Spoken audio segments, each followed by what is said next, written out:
And this next fight, I really like this matchup. Two young guys, two prospects with Nazim Sadykhov. This is going to be his UFC debut. Evan Elder, this is going to be his second UFC fight. First one was a short notice fight. It was not really under the best circumstances, so this is definitely a better opportunity for him to come in here and show his skills.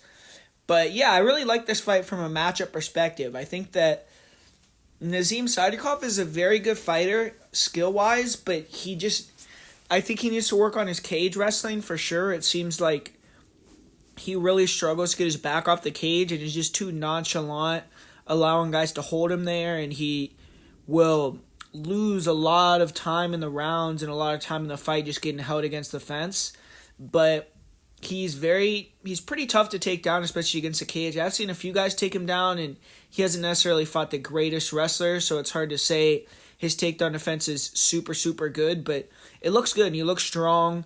He's reverse takedowns and gotten on top, and he's hit some takedowns himself. And his striking is good, too. At range, he has nice kicks. He has pretty good straight punches, nice counters. He has power as well. He can be low volume, though, which can hurt him a little bit, and he's also a little bit hittable himself, especially if you can get him back going backwards. But he definitely, when he lands, he's very impactful, and he only needs to land minimal strikes to match his opponent's volume in a lot of cases because he has that type of power.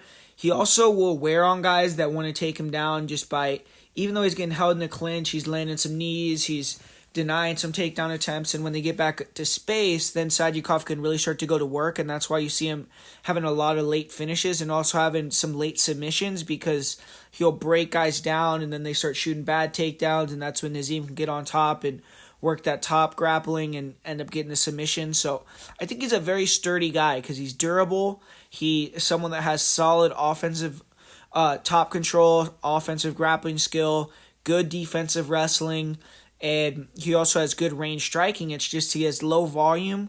His cage wrestling definitely seems like it needs a little bit of work, and he can be a little bit too nonchalant, a little bit too low volume. I don't think he's learned those lessons yet, that when he faces a guy that can really mix it, that's a high volume fighter, I think he could get dominated a little bit, even though he has that skill, just because he's not going to match the pace. So he needs to get more reps in against better guys and start to see what it's like. But with Evan Elder, he's someone that's not as, even though like Nazim is someone that's more traditional, like he stands tall, he can move in and out, and he likes to pressure, straight line, more type of thing, where Elder, a lot of lateral movement, he's trying to dart in, dart out with hooks, overhands, and he's explosive. He has pretty good reach for the weight as well, and he's fairly long, so he can kind of dart in, dart out, land shots. He has okay kicking game. I think on the feet, overall, Nazim is more technical, but Elder could make up for that with the volume if he can take the power of Sadykhov. And I also think that Elder in this fight needs to wrestle, and he needs to mix it up, because Elder does have good level changes. If he can get Sadykhov against the cage, I think he can hold him there and stay active enough to not let the ref break him up. Then it could be a big, huge way that he could win the fight just by stalling him out against the cage. And these guys at Killcliff FC, they see what Nazim's deficiencies are. They see that he doesn't really push that high of a pace. They know that he's dangerous at space, but if you can close that space and put him in the clinch against the cage, he can be a little bit too willing to stay there and lose the fight that way. And I think Elder could put him in that position. And ultimately, I think Elder is just going to be putting a little bit more out there on the feet too. Unless Nazim hurts him a couple times or can deny a takedown and get on top and change the tide of a fight that way, I don't see Elder getting tired. I think he's going to come in good condition. I think he knows that this is a big fight for him. You know, this is his second UFC fight.